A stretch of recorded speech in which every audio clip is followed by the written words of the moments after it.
রাজ্যের বিরোধী দলনেতা শুভেন্দু অধিকারী তিনি অভিযোগ করেছিলেন গ্রুপ বি অফিসার বলে গ্রুপ সি অফিসারের তালিকা দিয়েছে রাজ্য সরকার। পাল্টা প্রতিক্রিয়া তৃণমূলের। এই ৮৫০০-র মধ্যে অসংখ্য মিথ্যা এবং অসত্য এবং গাইডলাইন ভায়োলেশন করে তারা এই কাজটা করেছে। এই নদিয়া জেলার সিরিয়াল ৫৫৬ থেকে ৫৩৬ এখানে নির্মাণ সহায়ক, স্বায়ত্তশাসন বডি, স্ট্যাটুটারি বডি, জিপিতে কাজ করেন। এরকম অসংখ্য নাম এখানে দেওয়া আছে।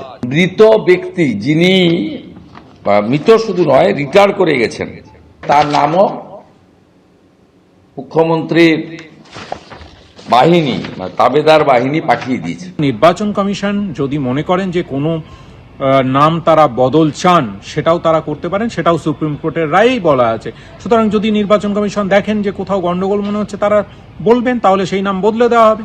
কিন্তু উনি যে কথা বলছেন, ওনার কাছে যদি এত তথ্য থেকে থাকে, তাহলে উনি কোর্টে যান। উনি তো আদালত বান্ধব রাজনীতিবিদ, উনি তো সবসময় আদালত কেন্দ্রিক রাজনীতি করতে ভালোবাসেন। তো উনি কোর্টে যান, কোর্টে গিয়ে বলুন যে এই রাজ্য সরকার করেছে। এই নীতি করতে গেলে আগামী ২৬-এর বিধানসভা নির্বাচনে যদি জিততে চান, বিরোধী দলনেতা হিসাবে থাকতে চান, তাহলে মানুষের রাজনীতি করুন। এই মাইক্রো অবজারভারদের নিয়েই সুপ্রিম কোর্টে মমতা বন্দ্যোপাধ্যায় তিনি আপত্তি তুলেছিলেন। আর তার অভিযোগের প্রেক্ষিতে রাজ্য সরকারকে গ্রুপ বি অফিসারের তালিকা দিতে বলেছিল সুপ্রিম কোর্ট। গত সোমবার মুখ্যমন্ত্রীর আইনজীবী শ্যাম দিওয়ান তিনি সুপ্রিম কোর্টে দাবি করেন নির্বাচন কমিশনকে আরও ৮৫০০ কর্মী দিয়েছে রাজ্য সরকার। শনিবার ইমেল করে জানানো হয়েছিল পশ্চিমবঙ্গ সরকার ৮৫০৫ জন গ্রুপ বি অফিসারকে নিয়োগ করছে। সুপ্রিম কোর্ট নির্দেশ দেয় ওই ৮৫০৫ জন আধিকারিককে মঙ্গলবার অর্থাৎ গতকাল বিকেল ৫টার মধ্যে কাজে যোগ দিতে হবে। আর এই বিষয় নিয়ে সুপ্রিম কোর্টে যাওয়ার হুঁশিয়ারি দিয়েছেন বিরোধী দলনেতা, যার প্রতিক্রিয়া আবার দিয়েছে তৃণমূল কংগ্রেস। এটার মধ্য দিয়ে এরা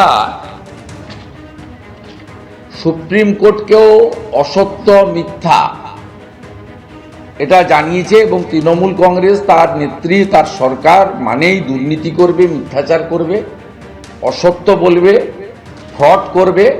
এটা যে সুপ্রিম কোর্টের সঙ্গেও করানো সাহস দেখাবে, এটা আমরা ভাবতে পারিনি।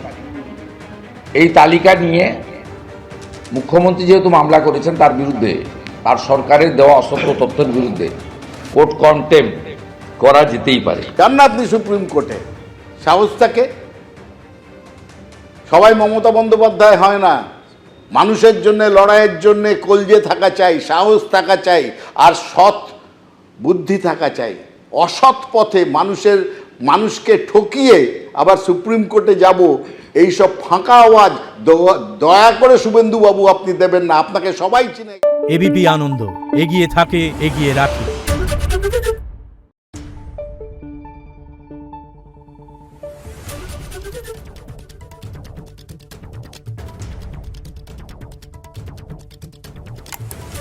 Thank you.